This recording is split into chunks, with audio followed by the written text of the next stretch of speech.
our sentiments and emotions. I would now like to request Sheikh Deedat, our first speaker, to please proceed.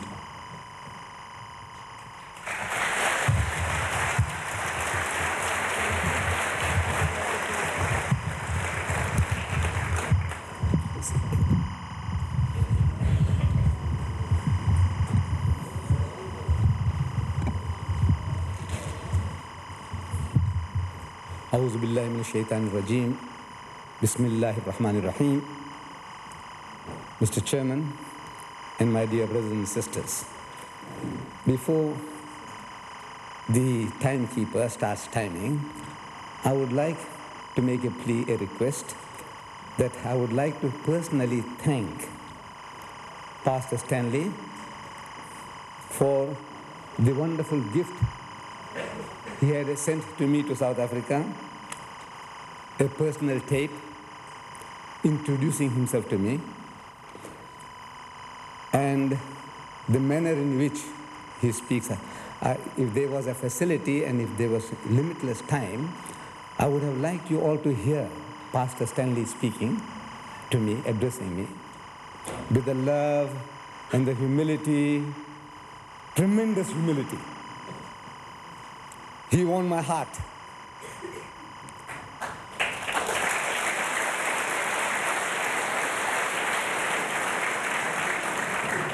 And if humility and beautiful talk can convert a person, as soon as I arrived here in Stockholm, I would have searched him out and said, "Brother, take me and have me baptized." But in return, I would like to say that I would also like to present you with something, the most valuable thing that I have.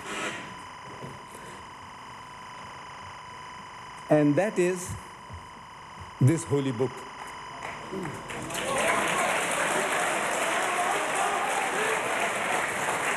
We Muslims call this book the Last Testament.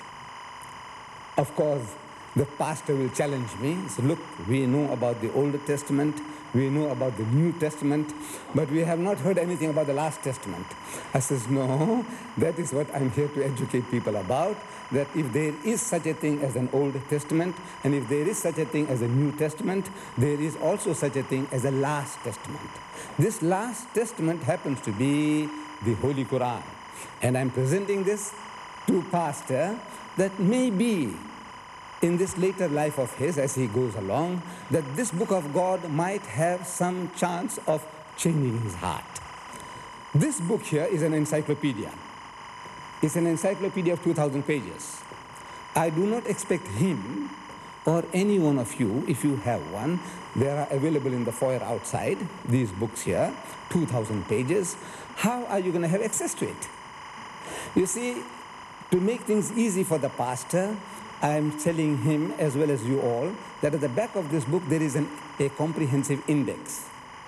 If you browse through the index, the things that tickles you, look up those subjects. Don't try to wade through from page 1 to 2,000. Don't do that. Nobody seems to have got the time to do things, exercise like that. Now, in the index, what do you want to know? You want to know about God, under G. Everything about God. You want to know about Jesus, open J, everything about Jesus. You want to know what the Quran says about the Christians. Good Christians, like Brother Stanley. What does the Quran say?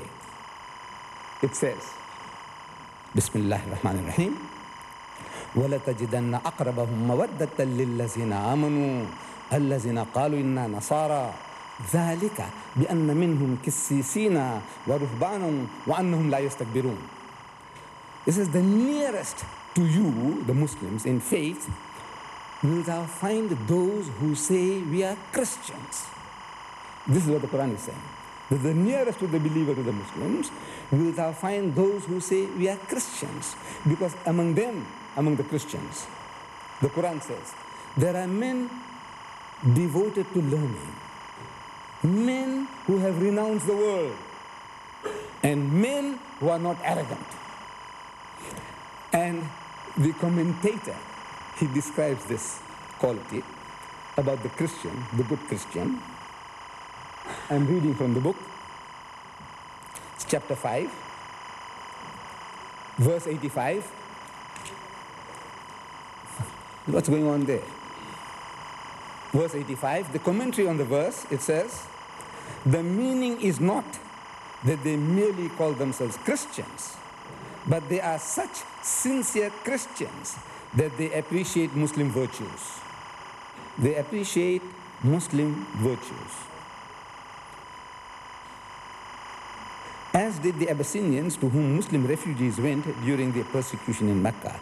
They would say, it is true we are Christians, but we understand your point of view, and we know you are good men. The commentator of this book says, they are Muslims at heart. Those Christians are Muslims at heart, whatever the label may be. You can label yourself, I'm a Pentecostal, I'm a Roman Catholic, I'm a Jehovah's Witness, whatever label you apply, but if these are your qualities, we say you are a Muslim. With these words. This is for you, sir. Thank you very much.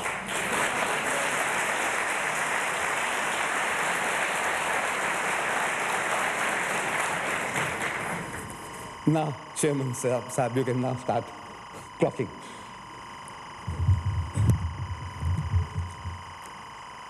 The subject of the debate or dialogue. Is the Bible really the Word of God? Truly the Word of God? Now, in any dispute, any confrontation, any case, legal, criminal, theological, the first thing they do is to identify the witnesses or the exhibits. So in this case, since we are talking about the Bible, I have brought with me here some Bibles. We would like to know which Bible are we talking about. Generally, people say there's only one Bible. Generally, people think there's only one Bible. But here I show you this little book here. This is the Holy Bible. It is called the Reims or the Douay version of the Roman Catholics. Brother Stanley, do you accept this as the Word of God? It says the Holy Bible. Do you accept it? That's number one. Number two, I have here with me the Scofield Reference Bible. Reverend Scofield, backed by 8 DDs, Doctors of Divinities, they produced this Bible. This is based on the King James Version. Are we talking about this Bible, Roman Catholic Bible, or this Protestant Bible?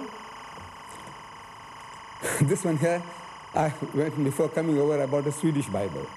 This is also based on the King James Version. Is this Bible we are talking about?